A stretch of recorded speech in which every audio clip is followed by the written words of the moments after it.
बिस्मिल्लाहिर्रहमानिर्रहीम। अल्लाहुम्मा सल्ली अला मुहम्मदिन नबी उम्मी व अला आलिहि वसल्लम तस्लीमा। माय यूट्यूब फैमिली, कैसे हैं आप लोग? उम्मीद है कि खुश होंगे, खुश रहें और दूसरों को खुश रखने की कोशिश करें। आज हमने बनाया है चोको चिप केक। तो रेसिपी आपके साथ शेयर करूंगी, तो आप लोग उसको ज़रूर ट्राई कीजिएगा। तो चलिए स्टार्ट करते हैं। बिस्मिल्लाहिर्रहमानिर्रहीम। हमने एक बाउल में 2 अंडे डाल दिए हैं और इसको हम बीटर की मदद से बीट कर लेंगे। इलेक्ट्रिक बीटर से करेंगे तो जल्दी हो जाएगा। तो यहाँ पे देख सकते हैं मैंने अच्छे से बीट कर लिए हैं और ये साइज में डबल हो गए हैं। इसको अच्छे से हमने बीट कर लिया है। 2 से 3 मिनट में हमने इसको बीट कर लिया है। यहाँ पे हम चीनी यूज़ करेंगे। पिसी हुई चीनी डाली है मैंने 1 प्याली भर के। 1 प्याली चीनी होगी तो 1 ही प्याला हमारा आटा होगा। दोनों की क्वांटिटी सेम होनी चाहिए। और हम आटे से केक बना रहे हैं तो आप लोग 1 प्याली इसके अंदर आटा यूज़ करेंगे। यहाँ पे मैंने चीनी डाल के भी अच्छे से इसको बीट कर लिया है। आप लोग देख सकते हैं इसकी कंसिस्टेंसी कितनी अच्छी है और कितनी क्रीमी हो रहा है ये। और इसके अंदर हाफ प्याली हम डालेंगे ऑयल की। ऑयल की क्वांटिटी हाफ होनी चाहिए। इसके अंदर हाफ प्याली हमने ऑयल डाल दिया है और इसको भी अच्छे से बीट कर लिया है। और हाफ टी स्पून इसके अंदर हम बनाना एसेंस ऐड करेंगे और फिर इसको भी अच्छे से बीट कर लेंगे। बहुत ज़्यादा जल्दी हमारा ये केक बन के रेडी हुआ था।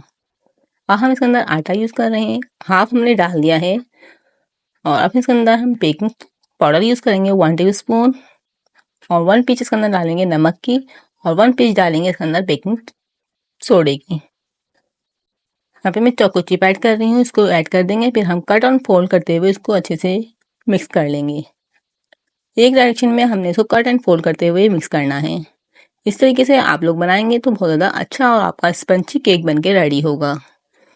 आधा हमने डाल दिया है, आधा हम इस टाइम पे डाल देंगे।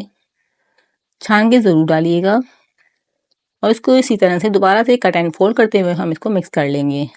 और उसके अंदर मैं हाफ कप पानी डाल दूंगी। पानी भी हमारा रूम टेम्परेचर पे होना चाहिए, ठंडा नहीं होना चाहिए।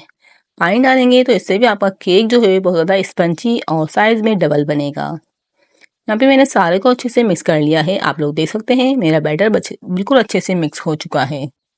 हमने एक बॉल लिया हुआ है, उसके अंदर हमने पेपर बिछा लिया है और अच्छे से ग्रीस कर लिया है। इसको पहले से ही ग्रीस करके रख दिया करें तो आप लोग को बहुत ज़्यादा आसानी हो जाएगी। ऊपर से इस तरीके से चोको चिप ऐड कर देंगे और फिर पतीले को भी हम लोग को पहले से ही प्रीहीट करना रखना होता है 15 मिनट पहले। बेक करने रख दिया है हमारा ये 45 मिनट में अच्छा सा माशाल्लाह से गोल्डन इतना अच्छा कलर आ चुका है, ऊपर से बेक हो चुका है। अब आप लोग स्टिक की मदद से इसको चेक कर सकते हैं। स्टिक डाल के देखेंगे स्टिक क्लीन है तो आप लोग का केक परफेक्टली बेक हो चुका है। अगर स्टिक पे कोई थोड़ा सा भी बैटर लगा हुआ है तो आप लोग इसको और बेक करें। अब इसको नाइफ की मदद से हम लोग छुड़ा लेंगे। बहुत ज़्यादा इजीली हमारा ये डीमोल्ड हो गया है। ऊपर से हम बटर पेपर भी इजीली हटा देंगे। माशाल्लाह से बहुत ज़्यादा गोल्डन कलर आया हुआ है हमारे सब जगह से, आप लोग देख सकते हैं माशाल्लाह से कितना स्पंजी हमारा केक बन के रेडी हुआ है। आप लोग इस रेसिपी से बनाएंगे तो इस रेसिपी से बच्चे भी बहुत ज़्यादा इजीली केक बना सकते हैं। मुझे उम्मीद है आप लोग को रेसिपी पसंद आई होगी। पसंद आई हो तो चैनल को ज़रूर सब्सक्राइब कीजिएगा, वीडियो को ज़्यादा से ज़्यादा शेयर कीजिएगा, ज़्यादा से ज़्यादा लाइक कीजिएगा। आप लोग देख सकते हैं कितना स्पंजी हमारा केक बन के रेडी हुआ है। इसी तरह आप लोग हमारे चैनल पे जाइए, विजिट कीजिए और चैनल में वीडियो बहुत सारे ऑलरेडी मौजूद हैं। वीडियो को देखिए, पसंद आए तो चैनल को ज़रूर सब्सक्राइब कीजिए और इसी तरह की नई रेसिपी के साथ मिलते हैं नेक्स्ट वीडियो में। तब तक के लिए अल्लाह हाफिज़। अपना बहुत ज़्यादा ख्याल रखिएगा और दुआओं में याद रखिएगा।